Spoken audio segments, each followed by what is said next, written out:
The film starts in the year 2045. The last of humanity is living in underground shelters to avoid the severe cold. They struggle with disease control and food production. To manage the warming climate caused by climate change, humans have constructed towers to modify the climate. However, these towers unintentionally trigger a new ice age. In one of the few surviving outposts, an alarm sounds and shouts are heard.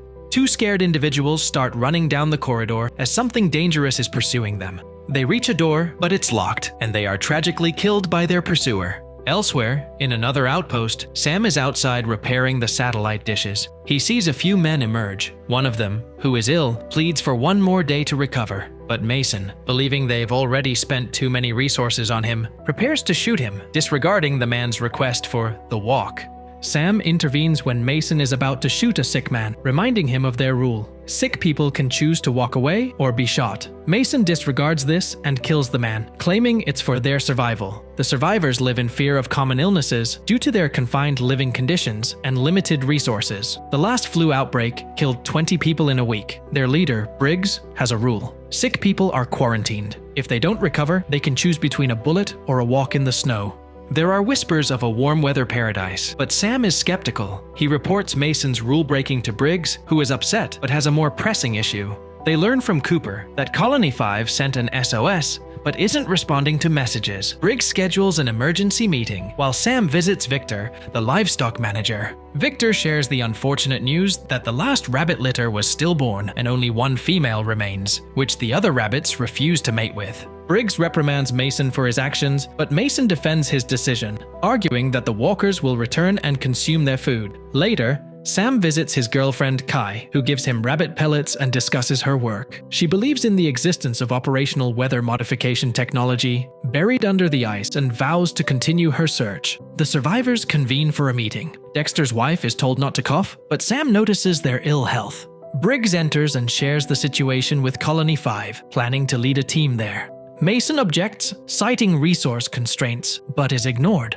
Briggs wants Dexter on the team, but Sam volunteers in his place, suggesting Dexter stay with the turbines. Graydon also volunteers, despite his father Victor's objections. Briggs leaves Kai in charge until they return. When Dexter's wife sneezes, everyone recoils and the couple is quarantined. Mason criticizes Kai's leadership and suggests testing the couple, but Briggs reprimands him, saying decisions will wait until his return. In a snowstorm, a boy finds his mother dead, shocking him. This turns out to be Sam's nightmare about his mother's death. Kai comforts him, assuring him it wasn't his fault. The next day, the team embarks on their mission, braving the freezing snow and wind. They cross an abandoned city and find a non-functional weather modification machine. They carefully cross a damaged bridge, avoiding gaps. Briggs narrowly escapes falling when a section of the bridge breaks. At the bridge's end, they discover a car with a dead man and a gun. Upon closer inspection, they find a dead family inside the car, realizing the man killed them before taking his own life. After a long trek in the snow, the group finds a crashed helicopter and uses it as a shelter. Young Graydon, who has never seen a flying vehicle, is fascinated. Briggs contacts their outpost and learns from Cooper that Dexter and his wife's condition is deteriorating. Mason insists on testing them, leading Briggs to authorize force against Mason if necessary. Graydon discovers a risque magazine, leading to some teasing from the others. Briggs mentions that they are near where he found Sam. Sam shares his past with Graydon, recounting how his family and other survivors hid in mines. When supplies ran out and help never returned from the city, people began to die, prompting Sam to try to move his mother and sister to safety. Sadly, Sam lost his family in a snowstorm and would have died too if not for Briggs. The next day, they reach Colony 5 and are alarmed to find blood at the entrance and smell smoke inside. They descend a bloody staircase, realizing it's the same corridor from the start. The absence of the expected 50 inhabitants is concerning. Briggs arms Graydon with a gun for safety as they explore the bloody, wrecked rooms.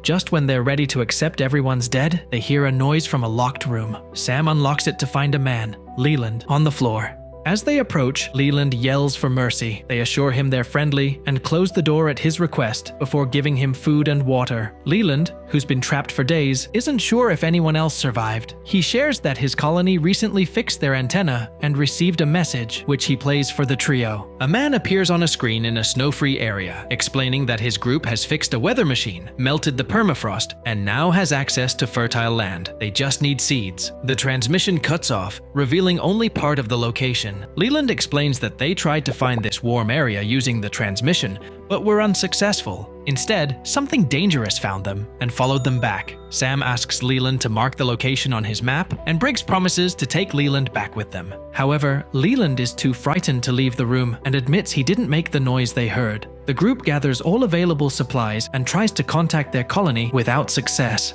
They attempt to take Leland with them, but strange noises scare him back into the room. The group continues without him, hearing increasing amounts of banging and screaming as they delve deeper into the outpost. In time, they spot the glow of torches and approach, only to discover a horrifying scene. A man is cutting up a body, surrounded by the corpses of the colonists, while others are eating human flesh. The butcher senses their presence and spins around to attack, but Sam shoots him first. The gunshot wakes more cannibals from the pile of bodies, and they start to chase the group down the corridors as their leader screams. Sam manages to shoot the leader in the ear and kill another one, but they are outnumbered. To slow the cannibals down, Briggs throws a stick of dynamite. Graydon gets separated from the group and is quickly surrounded and attacked by the cannibals. Briggs and Sam arrive just in time to fight off the attackers, killing them one by one until none are left. But when they check on Graydon, it's too late. He's already dead. There's no time to mourn. Briggs and Sam have to keep moving. After climbing some stairs, Sam shoots another cannibal, but then runs out of bullets.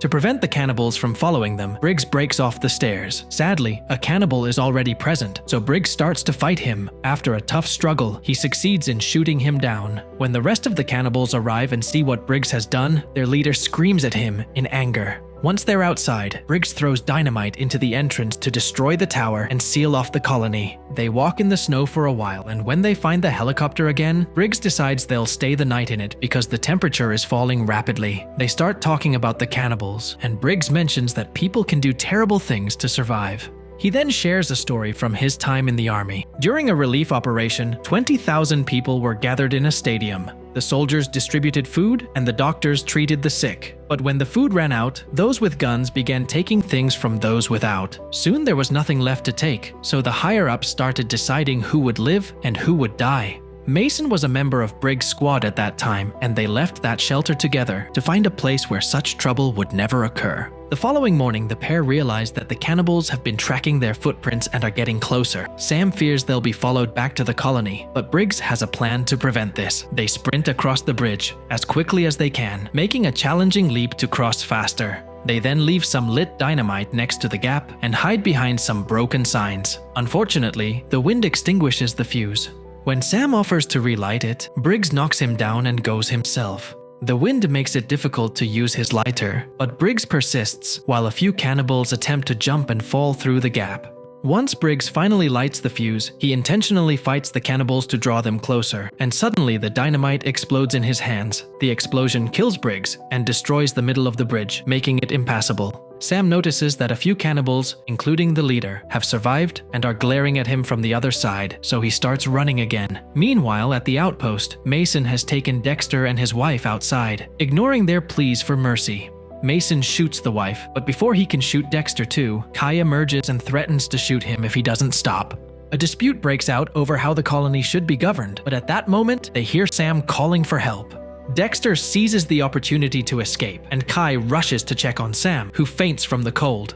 Mason also approaches and knocks Kai unconscious. A few hours later, Sam wakes up inside the outpost and has the unfortunate task of informing Victor about his son's demise. Suddenly, Mason enters and handcuffs Sam to the bed, declaring a change in leadership and justifying it as a survival necessity. Food rations will be halved, anyone showing signs of illness will be immediately tested, and those who refuse to work will not eat. Sam recounts everything that happened to Mason and urges him to leave before the cannibals find them, referring to the warm place he saw in the video. However, Mason doesn't believe him and exits the room, taking everyone else with him. Before leaving, a young boy discloses that he stole the handcuff keys and covertly gives them to Sam. Outside, Mason and Victor are on the lookout for potential invaders but see nothing. Victor notes that Sam isn't one to lie, so they should be prepared for an attack regardless. They decide to use the security cameras, but their plans are disrupted when another colonist informs them that Sam has escaped. Meanwhile, Sam goes in search of Kai and finds her bound in another room. After swiftly freeing her, he uses her computer to search for the location of the message. Initially, he sees nothing, but after scanning around, the radar finally detects a warm area, confirming the existence of a thaw. The pair gather as many seeds as they can carry in their bags and rush to inform the others, but they are stopped by Mason and his men, who remind him who's in charge. Suddenly, a loud banging noise is heard from outside, prompting the group to check the security cameras. They are horrified to see the cannibals pounding on the doors in an attempt to break them down, and the leader raises Dexter's head as a threat before smashing the camera. Finally convinced by Sam, Mason quickly issues orders. Everyone capable of shooting is to be armed, and the rest of the people are to hide in the vault. While Cooper leads all the colonists to the vault and guards the door, the armed group rushes to the corridor to wait for the door to fall. The lights go out for a moment, and when they come back on, the door opens, but no one enters. Now, noises can be heard inside the shelter, and suddenly a cannibal bursts out of the vents right in front of Cooper. He attempts to defend himself, but the cannibal knocks him down and runs towards the vault, only for the colonists to slam it shut in his face. A lost girl is killed by a cannibal. The group realizes too late that the cannibals are in the vents. Despite a fierce fight, they are overwhelmed. Sam and Kai escape, but Victor fights the leader and is killed. Mason, injured, retreats to a safe room with survivors. A cannibal follows Sam and Kai into the room, but Kai shoots him. As more cannibals arrive, Sam leads the group through a vent to escape. Mason objects, but is ignored. Sam leaves him a gun before exiting. Cannibals break down the door, and Mason causes an explosion, killing all but the leader. The leader fights Sam in a vent, which breaks, and they fall into a room. The cannibal overpowers Sam, but Sam manages to wound him with a knife and kills him. Sam finds the corridor on fire. Outside, Kai and the survivors watch their home burn. Sam emerges and tells them to find a warm place from a message. The movie ends when they start walking in the snow, hoping to find a new home. And with that, the movie ends. We hope you enjoyed our recap. Like the video and subscribe to our channel for more amazing recaps. See you in the next one.